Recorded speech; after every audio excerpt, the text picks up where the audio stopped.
Now to Decision 2024 and our continuing reporting on the data glitch that impacted nearly 98,000 voters in Arizona. On Friday, we told you that the Arizona Supreme Court had ruled that these voters will be able to vote a full ballot in November. Still, there's this question. How many of those people aren't actually eligible or shouldn't be eligible? 12 News journalist Sean Rice spoke to one man who said he never should have been able to register in the first place. Sean?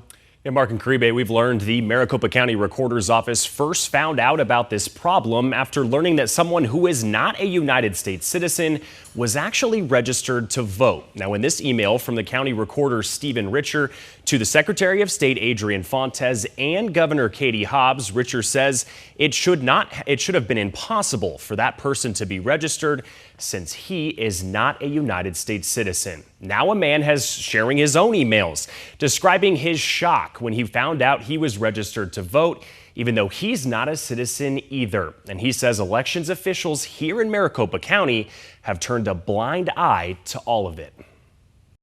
And I specified that I was a U.S. resident, not a citizen, and that I had received a voter ID card, and I don't think it was right.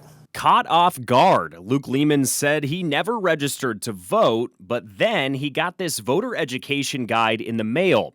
And then he got this voter identification card, labeling him as a registered voter with no political party affiliation. The catch is that Lehman's is not a United States citizen. That's not right. I want to know what's going on, and I want to basically cancel my registration. He's been living in Arizona since the 1980s on a green card sponsored by his employer based in Belgium. Lehman's doesn't recall ever willingly registering to vote, and he didn't vote in either the 2022 or 2024 elections. I wasn't worried about, from my personal perspective, I didn't vote, and I did my best to get me off the registration. Connecting the dots, he thinks this must have all happened after he renewed his driver's license when he turned 65. That was back in 2021. His date of registration on his voter ID card is the exact same as the date he was issued a new driver's license. Lehman's provided copies of an email he sent to the Maricopa County Recorder's Office back in August. He asked, why did this happen? Adding that he's concerned he's not the only one. Then he filled out this form last month to cancel his voter registration, again asking, why did I get registered to vote in the first place? When you would pull up the signed form in their own handwriting, oftentimes people forget. Tammy Patrick is the former federal compliance officer for the Maricopa County Elections Department.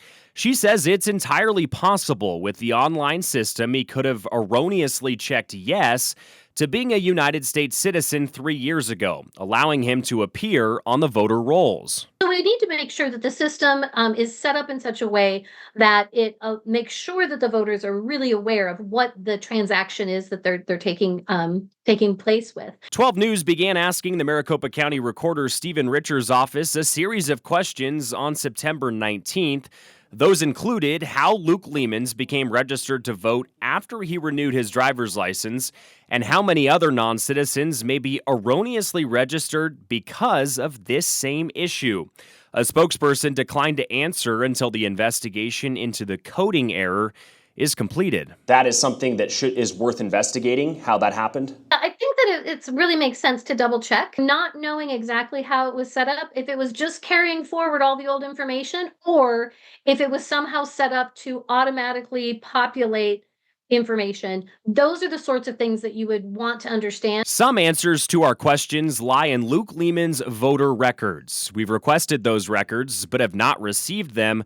Luke also asked for his own records. I am frustrated to the fact that even if I give permission for somebody to get the records, that permission is basically ignored, and that I had to come here in person to actually receive another form that maybe will be handled the same way. Patrick says a record does exist showing whether Lehman said if he was a citizen or not. If that PDF is checked off, no, I'm not a citizen, then it should have stopped. And without that confirmation, concerns over how many non-citizens are getting registered to vote will stay unaddressed. If there's any way that as a result of this, okay, there was some illegal things going on, okay, then I'm happy that I did this. We have also asked the Motor Vehicle Department here in Maricopa County to explain their process and expect elections officials to continue investigating how many registered voters are eligible to vote in the coming days.